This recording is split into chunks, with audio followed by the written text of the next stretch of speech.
Welcome to the Navigating Magic podcast, where we explore the interplay between intuition, ethereal consciousness, and everything in between. I teach beings how to generate change through their attention to energies, truths, and processes that are invisible to others.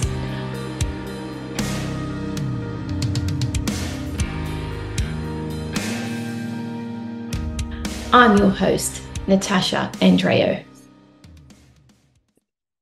Hello, and thank you so much for being here for the next episode of my podcast. I'm really excited to share today's episode because it's more of a process for me to help me in my own journey as an animal communicator.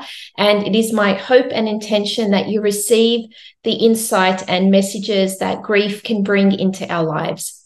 If you're watching this on YouTube, I appreciate the likes and subscribes. And if you're on Spotify or iTunes, a subscription and a review does really go a long way, and it's an amazing way to support my channel.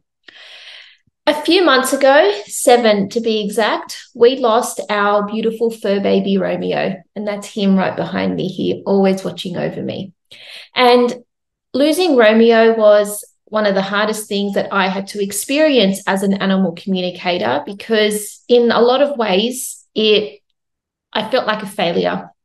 I felt like I let him down and I let myself down because I held this expectation that I could help him in a way that the industry, the vet industry, the medical industry couldn't.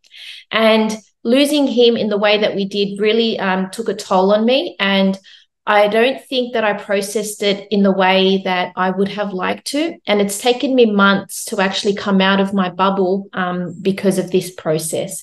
And the thing is, it's my hope and intention that I do help you understand grief a little bit better, especially pet loss from a spiritual perspective, because losing Romeo now compared to when we lost our previous bunny before I was an animal communicator are two very different experiences because of my understanding and awareness of the spiritual world. And so I think we do need to bring a little bit more light into this topic, as sad as it is and as heartbreaking that pet death or any death really brings into our lives. It can really impact your mental health, your well-being, your physical well-being, your emotional well-being, and then the relationships around you. It was John Edward in an interview who said, someone had asked him, how do we prepare for death? And he said, we need to talk about it. We need to make this not taboo. We need to make this a topic that is a conversation, because when we're not dealing with it in a way that is healthy, it can cause a lot of ramifications, and unprocessed grief can show up in unhealed ways throughout our body, and our body ends up showing us symptoms. And so grief is more than sadness. When you're sad, you can snap out of it. There are things that can take you to a state of happiness or joy in an instant. But with grief, it's actually a state of yearning. It's a desire for something that is just outside your reach. And until we remap our relationship with that person or that animal that we've lost, we actually stay in that bubble of grief. And we all experience it at various different levels at some stage in our lives, whether you're young, old, and, whether it be a pet or a family member or a friend or a colleague or someone that you've heard of. But grief is love, first of all. And the second thing I want to say about grief is it's not just the death of your pet or your loved one. It's the loss of what could have been. And it's not only the absence of that person or that pet, it's the loss of that earthly potential in our reality. And our grief actually intersects our past with our future, and it hurls us into a painful presence. We face the finality of what once was and what will never be again. And I think this is the saddest part, because sometimes we grieve for the other person or the pet, but in a way, we are also grieving for ourselves and what we no longer have access to. And so closure may be a misnomer to close grief, because how do you close love?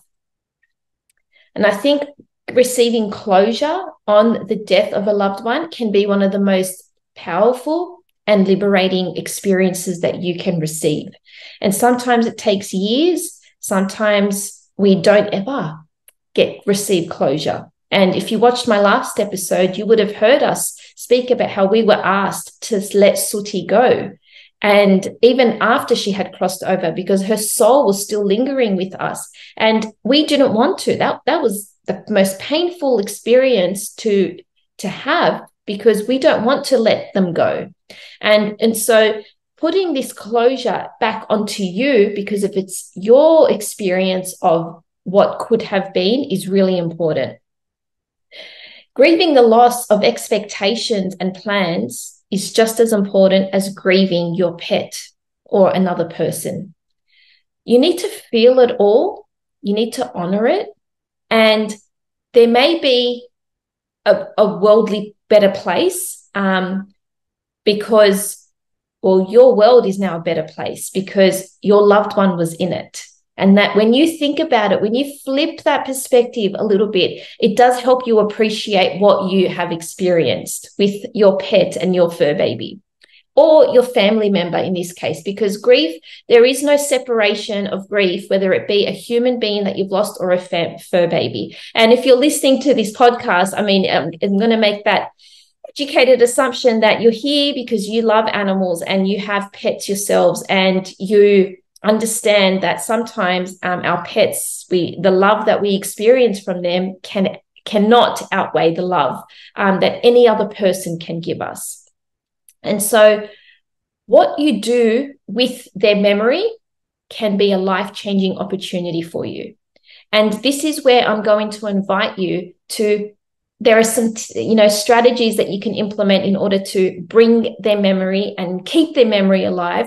And when you are able to transmute those emotions of grief into love and into motivation, then that is the biggest power you could ever have placed in your heart and in your hands. Because I know that I'm here today sharing this episode with you 7 months later, because Romeo is with me.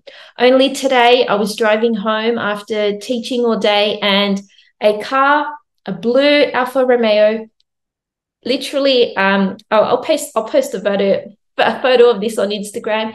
It literally like overtook me, and the number plates were a Romeo. And for me, I was tossing and turning. Do I record this episode today? I was unsure, and I asked for guidance, and I received it black and white, or blue and white in this case, with the blue car. It was just a special moment for me. And I thank you, Romeo, because our animals do definitely communicate with us. Our animals are here to serve us. They have mastered unconditional love. And so they come into our life to teach us how to attain this unconditional love. They're here to provide us with a new way of living through the lessons and the experiences that they give us and the soul contracts that we have with them. In the next episode I release next week, I will be sharing with you a really emotional and heartfelt session that Nick and I had with an animal communicator. I think it might have been only 10 days or 2 weeks after Romeo had passed away, just to show you the proximity of love and how we are able to use that as our driving force moving forward. And so going back to the concept of grief, because grief is debilitating, and I'm going to say, if you are not coping with grief, please do reach out and seek help. This is not something that sometimes can be dealt with, just talking about it with other people who understand what you are going through can really be the help that you need, and just the drive to help shift some of those emotions.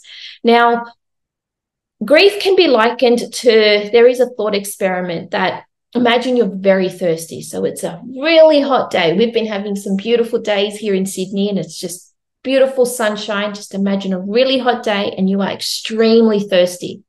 And you see a cold glass of water near you. And so you reach for the water, but somehow it keeps shifting and you never quite get it. that's exactly what grief is, because it's something you're yearning for. You are desiring this. And it's the more that you want it, the more you realize, I don't have it. And that's where the heartbreak comes into play. And so I'm going to share with you now the lead up to Romeo's passing, and how he actually let me know just before he passed that he was going, and how confronting it was to receive this information from him. And so Romeo was our little rescue bunny. I rescued him in 2017. I had one bunny at the time, and she needed a little playmate. And so her and I went bunny speed dating, and we found her a husband. I love telling the story because it's very sweet. And she matched with Romeo on the first go. And ironically, Romeo's name was actually Magnus. And he did not look like a Magnus. He was just this sweet little affectionate fuzzball. And Romeo was a rescue, like I said. And so I adopted him, and I chose to change his name. Now, this is something that does come up in a lot of my animal communication sessions when people adopt pets or rescue new pets. Can I change their name? And the answer is yes, because the name actually encompasses a whole level of frequency and a vibration to their life and to their world. And by changing their name, you're changing the path of their life. And so as soon as I realized, I named him Romeo. Now, I'm an English teacher, and I was, typically obsessed with Shakespeare at one point. And Romeo and Juliet was my favorite thing to teach to my students. And so Romeo was maybe a name on my heart. And it was only a week after I adopted him that I realized I named him Romeo. And I already had a bunny called Raffaella. And so there was this funny coincidence about R&R. And I would always joke about it, like R&R, my two little love barns. And I would think to myself, gosh, I can't believe that their initials are the same. Now, little did I know that 6 weeks after I adopted Romeo, I actually met my real life human Romeo in Nick. And Nick and I, as you know, share the same initials. And so for me, this was a true sentiment and another confirmation of how the lives of our animals, their behavior, their action, their demeanor, and their messages really mirror our reality. And I have a lot more to say about that. And so when I adopted Romeo, he was this affectionate, he just had this presence about him. And it's actually because of Romeo that I was able to believe in love again.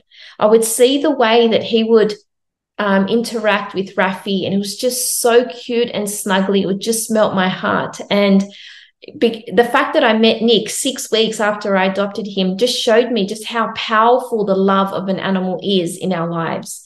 And when I met Nick, it was like Romeo and Rafi, Nick and Natasha. It was just R&R, N, very sweet, very, suitable.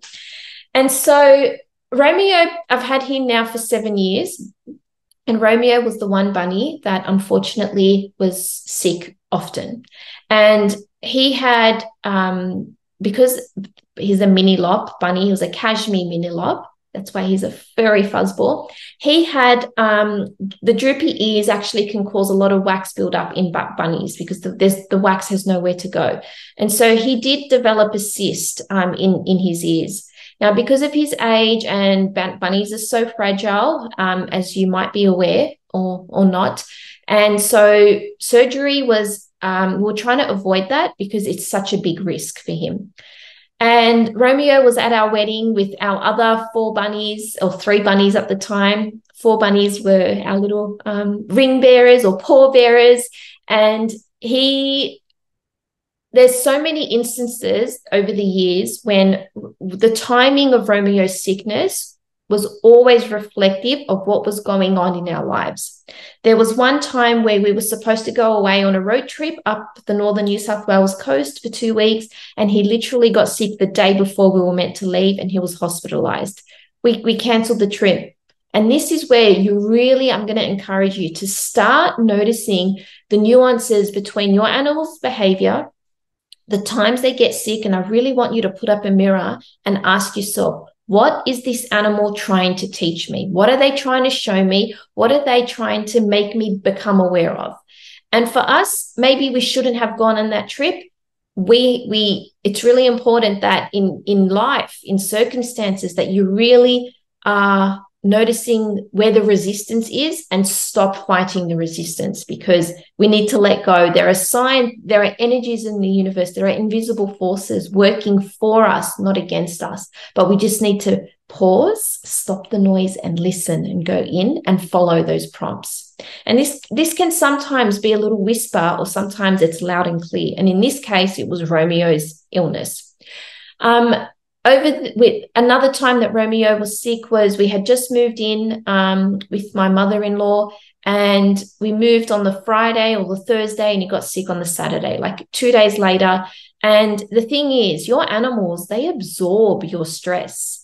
They absorb your anxiety and your mental clutter and your your messiness. They absorb all of it. And for me, that was always Romeo. And he caused us, we had just moved. It was a stressful time. It was in the middle of lockdowns. The world was going crazy. And in that moment, it was really important for us to really pause and just be present with him and the other bunnies.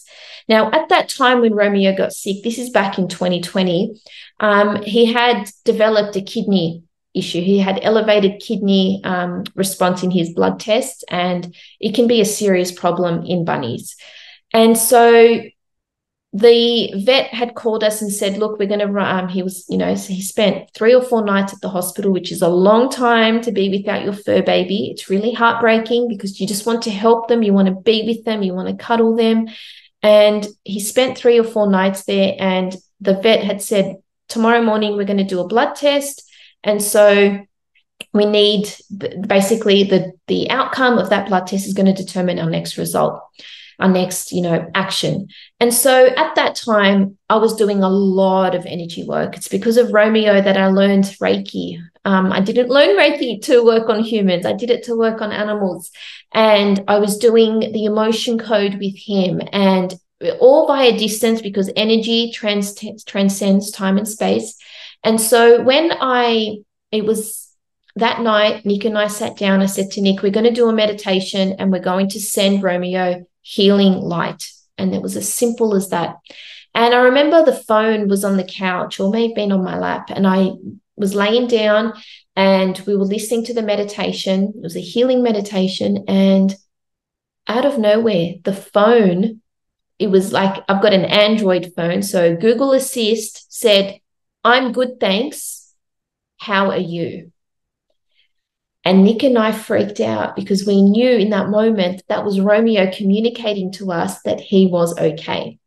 And that was the biggest confirmation that we needed, because internally we were really, really suffering and trying to maintain hope and be positive. But it's hard sometimes. You have to acknowledge. And the thing is, when we received that note that I'm okay, it through the phone, which we didn't even touch, it was everything we needed. And sure enough, the next day, his blood test results came back absolutely fine.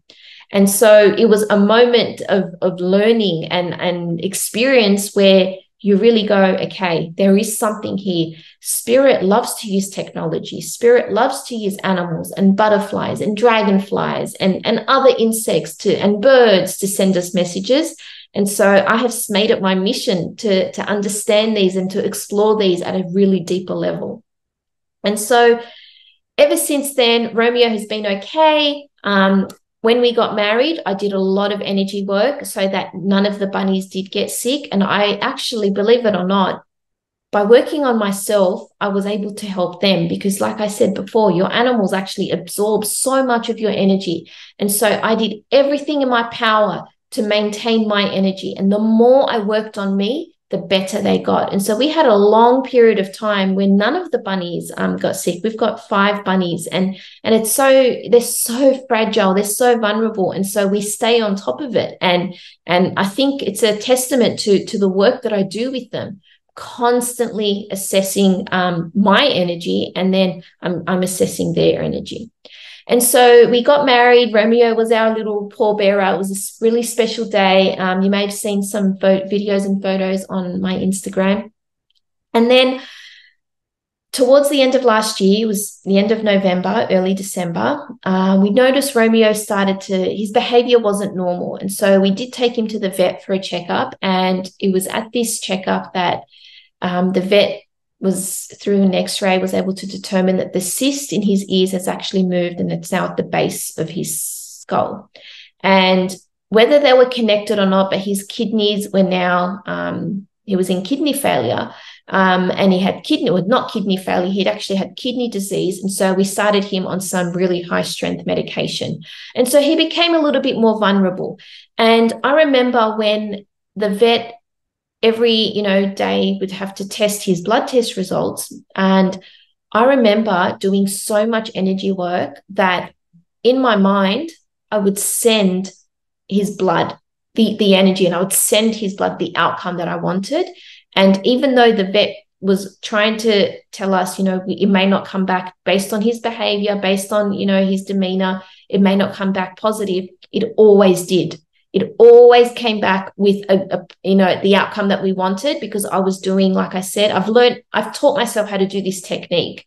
And so if you want to know what the technique is, I'm going to encourage you to book in an animal communication session with me, because I do need to teach you the parameters of it. It's not something that I want to do publicly through this podcast platform.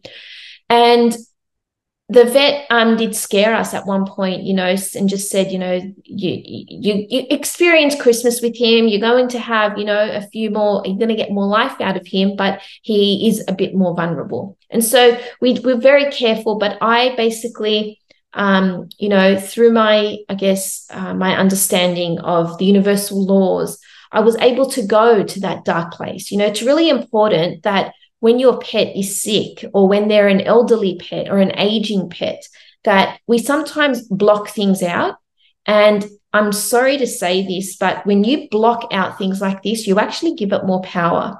And so I'm going to encourage you, when you do receive bad news from the vet, or there is an outcome that you don't want to hear or necessarily engage with, it's really important that you do face it, because health and disease, they're on the opposite ends of the same pole. And so you do, by ignoring one, you actually give that same thing you're ignoring more power. The way the universal laws work basically amplify the very thing that we're ignoring. Like, you need to face your fears. And I know that I've had people in my own life who have, whether it be a diagnosis for a pet, or even in our human world, in our own human interactions, receive bad news, and they'll say, I don't want to think about it, or I'm not going to talk about it until I get to the doctors, or, and I'm sorry to say this, but it's doing you a disservice. And like we've established at the start of this podcast, it's really important to start opening up and talking about these things and making them a part of our normal conversation instead of ignoring them. And so I think this gave us 6 more months with Romeo. He was 8 years old when he passed, which is, 8 bunnies. A healthy bunny can live 8 to 12 years.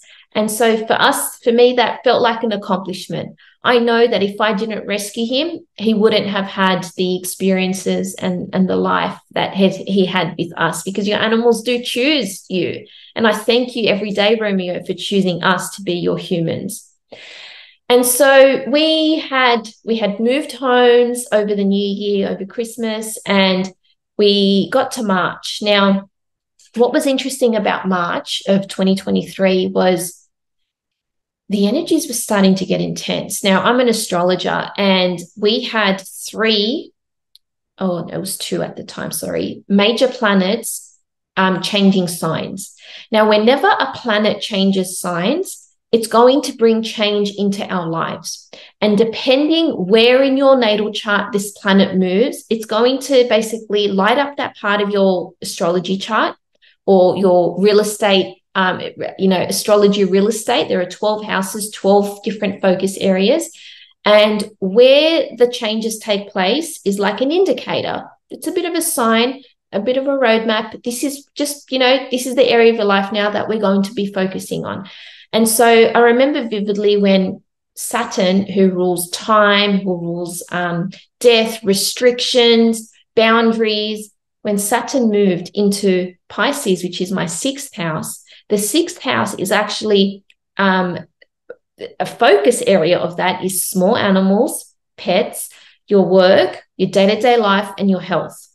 And so in March, I had a really heavy workload. I work for a university, I'm a teacher, and I was working really long days. I was having long hours, and I had no time for myself. And again, you have to notice these things because your animals are always absorbing, reflecting, mirroring, and trying to inspire the desired behavior that they want in you. And so at the start of March, one of our other bunnies, Peanut, got sick and he had the sniffles. I mean, it's a real thing. I'm not making this up. He had the bunny sniffles and we had to separate him from the other bunnies because that's contagious. And he had his flu meds and he was all good. A week after Peanut got sick, unfortunately, one day we woke up and noticed that Romeo wasn't breathing right. His nostrils were really flaring and it was quite concerning. I remember picking him up, and when I had picked him up, bunnies, some of them like being picked up, some of them don't. Romeo normally doesn't mind being picked up. When I picked him up, he was going like this, like he was gasping for air, and it really freaked me out. Now, I knew it was a Thursday morning. I knew it was one of my busy days at uni, and I knew that he was telling me, like, you've got to slow down. Your health is going to be affected because through the last year, I just noticed my cortisol levels were elevated, and you do need to take time for yourself. I know when I don't manage my own energy, that it shows up hard and fast. And so we rang the vet to say, can we come in? This is we let them know first and said, we need to bring him in ASAP. This is an emergency case. And by the time, I think the appointment would have been at 10 o'clock, we rang the vet at 8 a.m. We had an hour to spare at home, an hour and a half.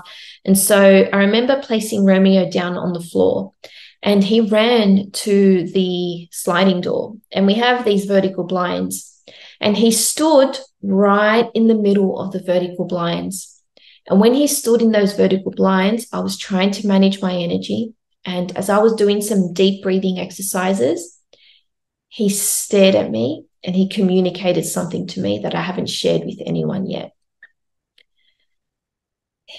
As he was standing in the middle of the blinds, the vertical blinds, he let me know that he's in between two worlds. And that I had less than a week left with him.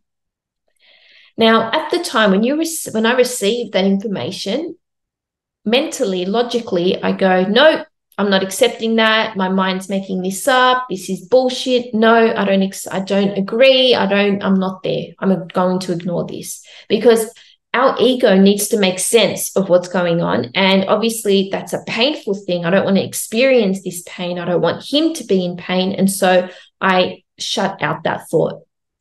And I think through shutting that out, I was in a way thinking I'm helping myself, but in a way I was ignoring what I knew to be the truth. And so we took Romeo to the vet. It was the Thursday, and they were trying to rule out bunny sniffles. They were trying to rule out his kidneys playing up. They were trying to rule out, it wasn't a gut issue because it was a clear breathing concern. And then the last thing that we didn't want to happen was for an x-ray to prove it was something more. And we had to leave him at the vet. Got the call later that day at work. I was at work, and the vet basically confirmed our worst fears that it's his heart. And he had a pneumothorax condition, which basically means he had an enlarged heart.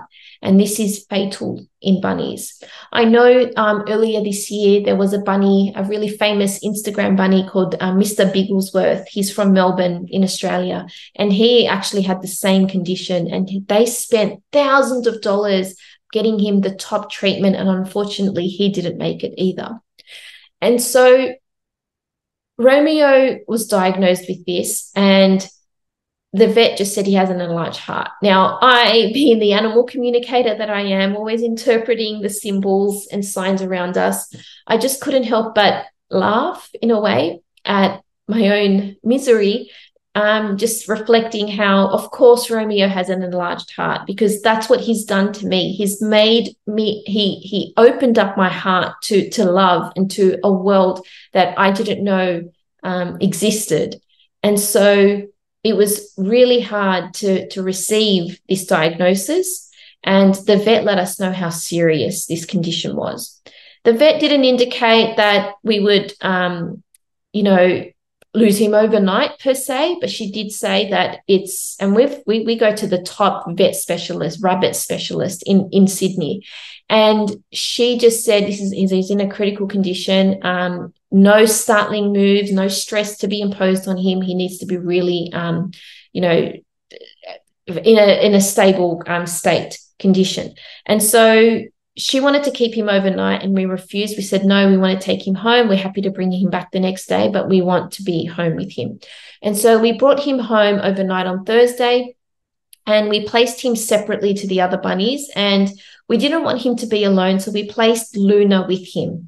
Now, Luna is a very tame, very placid bunny. She's very motherly, very nurturing, often grooming the other bunnies. And so we thought she would be a great fit with him. And she did. She did really nurture him and look after him. So the next morning, we took him to the vet, and they were giving him fluids and just monitoring his behavior and doing some further tests. And we got to pick him up that afternoon, and the vet said, okay, book him in a week's time, and we'll reassess his condition then. Now, I remember vividly, we had booked him in for the following Friday at 3 p.m. And I know how powerful our words are. And so I was doing everything I knew through my, understanding of universal laws and manifestation to hold this positive intention with Romeo's diagnosis. And so I remember vividly saying, I will be here next Friday at 3 p.m. But unfortunately, I didn't use Romeo's name. And so we got to spend the weekend with him. And it was a special weekend because we rearranged our plans to be with him.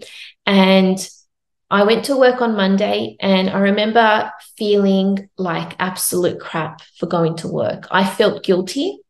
I'm not a mother yet, but I understand now when mothers say, I just feel this guilt about leaving my kids in childcare. And when I left him, I said to him, Romeo, I'll be back later today. Please have a good day. I love you. I'll be thinking of you. I'll be sending you love. I'll be sending you energy. I'll be sending you light. And I came home that night, and unfortunately, I had a work meeting that night. I remember sitting in this work meeting. It was in a Zoom. I sat in the living room just watching him this whole time. And there was this tension that I was experiencing, like, why does this meeting matter? I've got this amazing fluff ball in front of me who's given me the best 7 years of my life. And here I am doing something that doesn't light up my heart. And that was my soul lesson with Romeo, to do things that follow my heart, to always follow my heart. And that was a real hard lesson to learn, because sometimes the lessons don't come in sunshine and flowers and rainbows. And so the next morning, it was a Tuesday, and I fed the bunnies, and I had an early start that day. And I remember telling Romeo, I love you. I'll be here I finish work at 6:30. I'll be home at 7. And he didn't respond in the way that he normally would. And my heart broke that morning.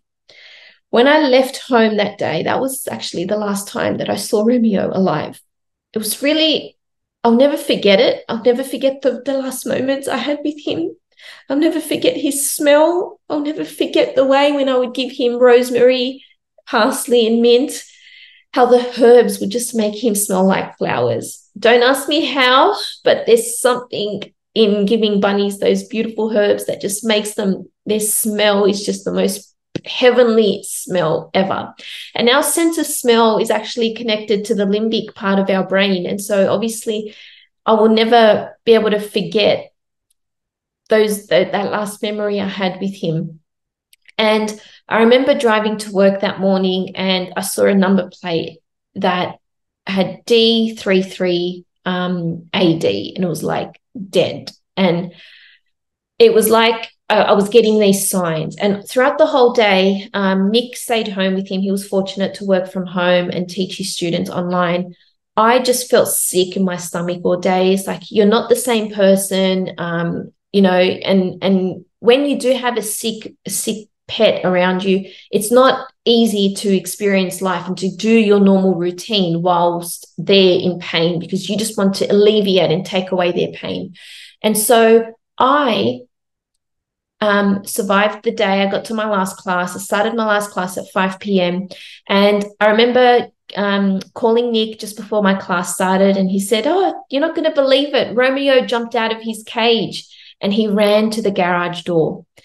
And I was really confronted by hearing that, because Romeo's behavior was, he was slower, his demeanor was low, he didn't have enough energy. But for him to have done that was really confronting for me to hear, because I know, and I've had a lot of encounters with my clients who've experienced this, that your animal actually experiences, they might be sick and really fragile and low energy.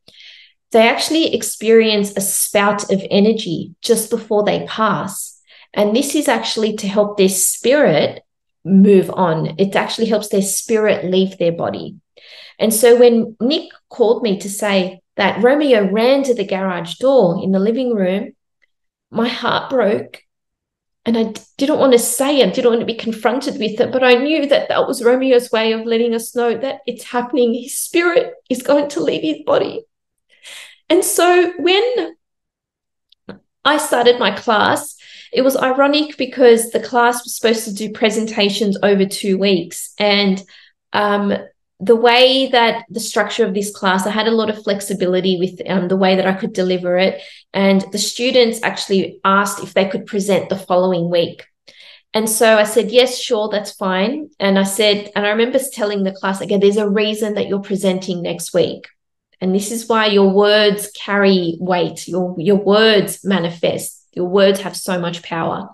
And so I started the class. We rearranged the presentations for the following week. And then 20 minutes into the class, or maybe half an hour, I don't even remember the time, I looked down at my phone and I had 5 missed calls from Nick. And it's like I knew. You don't need proof. You don't need to hear it from someone else. You just know. And I called him back, and Nick was in tears, and I couldn't understand his words, but he just said, "I'm sorry, he's gone." And it was the hardest thing to experience, because I was at work and I wasn't at home with him. And I don't think I've forgiven myself for that. It's been a really hard thing to come to terms with. And it was a shock. It was whether you're like when grief hits you, it's never easy whether it's something that's a shock and that comes suddenly out of the blue, or whether there's an impending grief, an impending death, an impending crossing over. And so a part of me was torn, like, how could this happen? I saw him this morning. He was there. He was smart, he was eating. He was okay. And then just to hear that, just like that, he was gone. And I don't know how I got home that night, but I remember running into a colleague, and she walked me to my car. I thank you, Kylie, for doing that. And I remember walking past the florist shop at Broadway, and there was sunflowers just staring at me. And so for me, sunflowers is my sign from Sooty. Whenever I see sunflowers, that's how I know that our other bunny that passed is sending us signs. And so I'm like, oh, let me just buy some sunflowers. And so Kylie bought me some sunflowers, and I drove home that night. I don't know how I got home. I don't ever encourage you to drive when you're crying and in a state of grief and sadness, because it's actually really dangerous. And so I knew that I was going through this state of denial and shock. And you may have heard of the 5 stages of grief. The first one being denial and anger, bargaining, depression, and then acceptance. I think in that initial state, I was in denial and I was angry. I was angry at myself for being at work. I felt guilty, like I should have been at home with him that day. And so I remember coming home. Now, I don't want to go into details about, what I saw, but it was really confronting, I guess, seeing the absence of life force. We talk about life force, when someone has an amazing life force, their energy radiates, it's contagious, and your animals have this activated life force. Just by being in their presence, you're immediately centered and calm and grounded. And so having this removed was really confronting. And so the next morning, we did a beautiful little ceremony at home, sharing our precious memories with him. And it was really important, I think, for us to do that, because it did help us, number one, say goodbye to him, alleviate some of the sadness, but also receive a little bit of closure.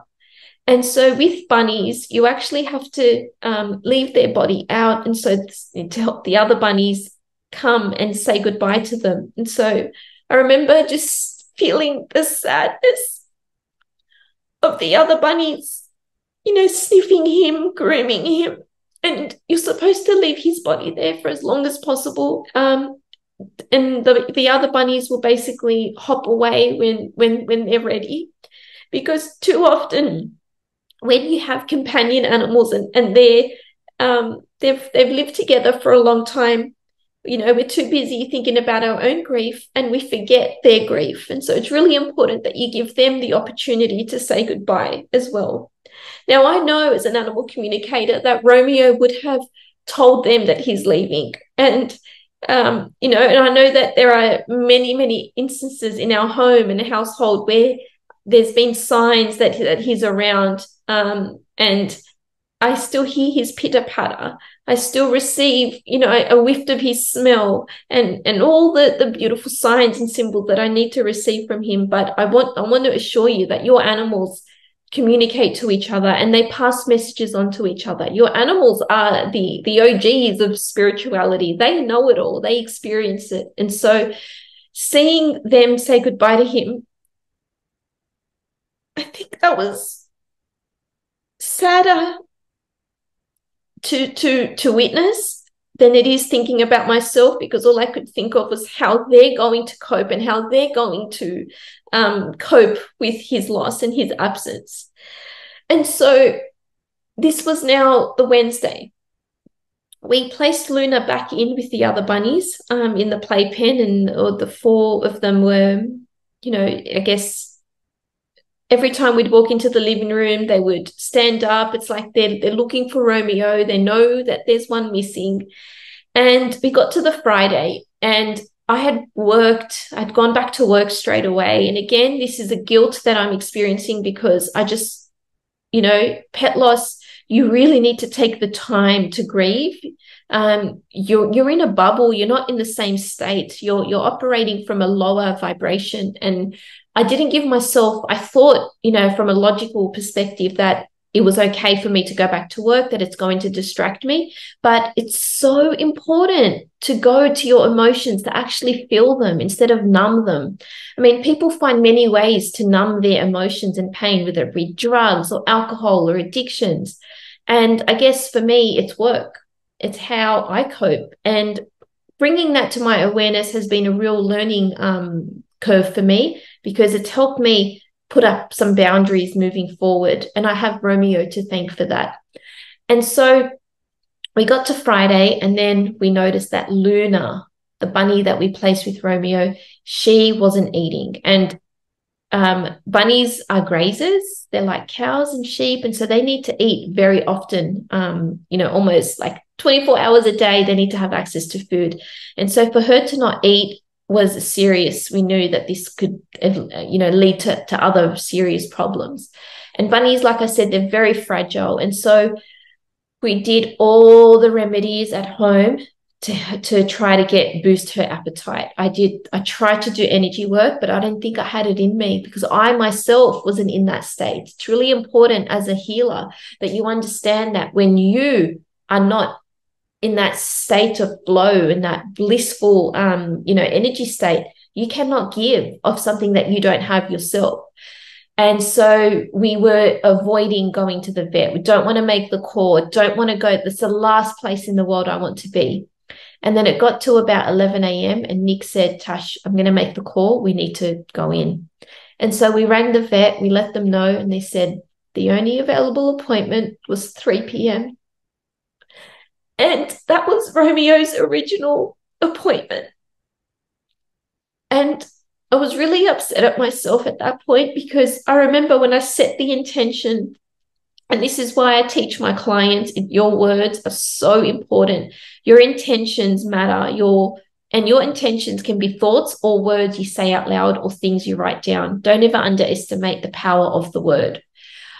And in that moment, I was so upset at myself, because I remember setting the intention that I will be here next Friday at 3 p.m., except I forgot to say Romeo's name. I wasn't specific enough. And I think learning this has helped me, I guess, specify and become a little bit more specific with my own manifestation journey moving forward.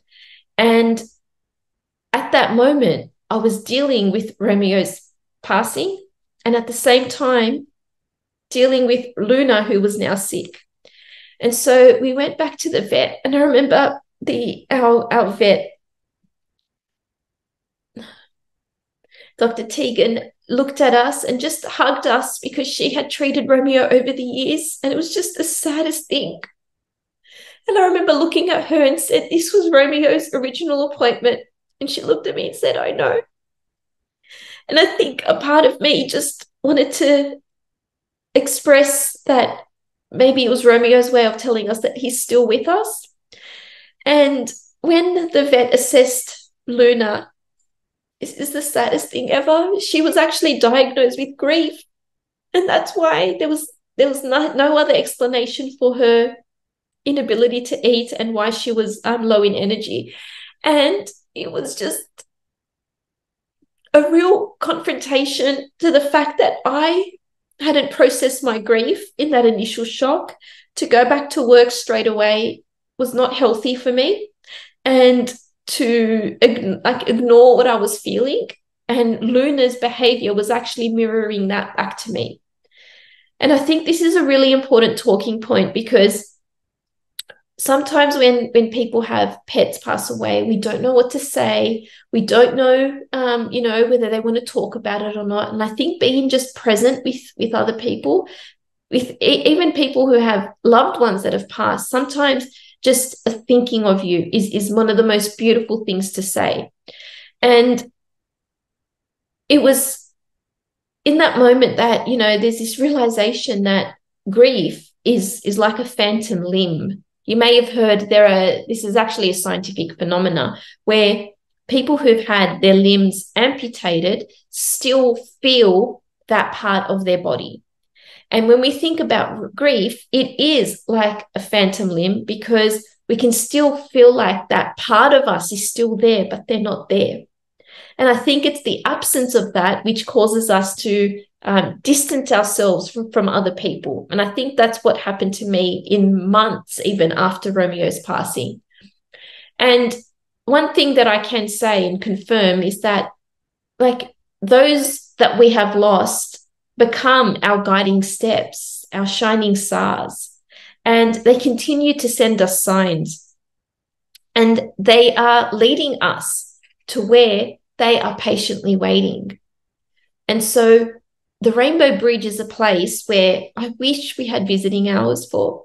I wish we could, alleviate our own pain and our animals' pain through the process of grief and healing and all the available modalities to us. But as an animal communicator, I know in my heart of hearts that your animals can do more for you on the other side than they can in this lifetime. And since Romeo's passing, and after being confronted with Luna's, suddenly getting sick just 3 days after Romeo's passing, and her diagnosis was grief, it was a real wake-up call for me about what really matters in life and pursuing the things that set your heart on fire. I mean, life is too short to be worrying about the little mundane, just BS that we're confronted with. And so Romeo has been able to help me restructure my boundaries that I've put in place in my life, the things that I've put in place with my business. I mean, Luna getting sick was a real mirror reflection back into how I don't put my feelings first. And so how can you give of an empty cup if you don't have your cup filled? You cannot. It's impossible. And so there's been such a big growth for me, such a big learning process of understanding how when I can work on my own energy and manage my energy, that I'm able to give so much more of myself. And so ever since Romeo has passed, there's been some changes that I've implemented in that regard, but also I've received so many signs from him. Just the other day, Nick messaged me and said he was just thinking of Romeo, and then this car overtook him and he had the number plate magic in it. And then Nick used to always say Romeo is our magic boy. And so he had messaged me while he was driving, said, oh my God, you're not going to believe it. This car just did that. Then 3 minutes later, I get another message from Nick, and he took a photo of a number plate, and the number plate was Love You T. And it was like, whoa, that's Romeo playing games with us. Now, I remember I was driving into work at that same time, and I thought, I felt jealous. Like, why is Romeo going to Nick? I want to experience you, Romeo. And then there was a big truck. I didn't receive it, sorry. A truck drove right past me, and it was Romeo's IGA. It was a big fat truck, and it was just this, wow, I didn't get the little number plate. I got the big fat truck. It was so blatantly clear. And so I'm going to invite you. There are ways that you can communicate with your animal and receive signs from them. And one of the best ways is actually through your dreams. And so you can do that by just before you fall asleep to set an intention that I will receive a message from, and then you say your pet's name and you say the word tonight. Now, I want you to if it doesn't happen on the first night, I'm just going to say it probably did, but you need to train your conscious mind to receive the messages from your dreams. That's first of all. And secondly, keep repeating it night after night. And as soon as you wake up, these are the best methods that you can try in order to remember your dreams. The first one is, as soon as you wake up, you keep your eyes closed. That's really important, because as soon as you open your eyes, you actually lose 70%. Your memory just dissipates in terms of your dreams. So keep your eyes closed, and then try to remember as much as you can. And then I'm going to encourage you to keep a dream journal by your bedside, whether it be an actual physical notebook or notes in your phone, whatever works best for you, because you remember it in the moment as soon as you wake up. Because as soon as you wake up and then you start thinking of other things, you can forget the dream. And so you want to keep training your mind in order to receive the messages from your dreams. And so I've had a lot of dreams of Romeo. When I ask for dreams and I ask for messages and I'm asking for guidance on particular issues and areas of my life that I'm needing guidance on, I receive it. And in my dreams, he's able to talk to me. Sometimes he shows up as a little bunny. Sometimes he shows up as like a form with a voice. And I know that that's him. Another way to receive messages from your pet is whenever you are needing their help is you just ask. Now, there are two things you need to do in that moment. The first one is to say, I need your help, say their name, and then say the word now. Now, the reason that we're using the word now is because in the afterlife, there is no such thing as time. Time is a human construct. It's an earthly construct. And so in the other life, in the worlds beyond our own here, the time has no factor. And so when you say, I need your help, they can deliver the help, but it could be in our human world next week, or it could be the day after when you're probably needing that help in that instance.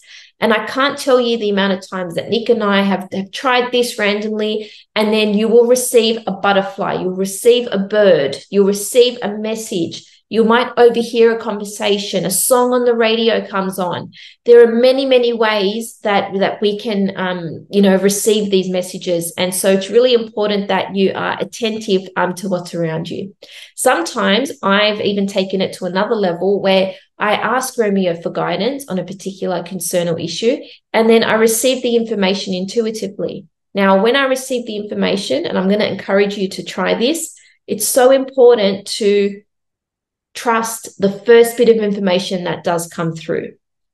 Because there's been moments where I've been sitting in the living room, I might be working on a project behind the scenes, and I'll be thinking of Romeo, and I would ask him, like, it's almost like I've made a muse out of him, and he's my go-to, my mentor, my teacher, because really your animals are your best teachers. They really are your best mentors and leaders in your life. And when I have asked, there was a few moments where I asked him for guidance, my RoboVac, who I don't know how, will say, I'm here, and I haven't touched my app. I haven't, gone near the RoboVac to activate it, but it will randomly say, I'm here. And that's how I know that Romeo is with us. He's in our home. And I'll talk back to the RoboVac like, okay, thank you so much, Romeo. Thank you for being here. And then I'll turn to the bunnies, and their behavior and their demeanor is like, they get very curious, and it's like they feel his energy and his presence in the home, which is really special. And so I want to, say that grief, animal passing is never easy. And do encourage you to reach out and get support where possible. But it's my hope and intention that we make this a conversation that's open, because like grief doesn't respond well to antidepressants, because grief wants to come out. Grief wants to show itself. Grief will, sometimes it can take up to 2 years for us to actually overcome the stages of grief. So there's a lot to, remap our relationship with that person, event, or pet in our life that we've lost. So that's a really important note that I want to make.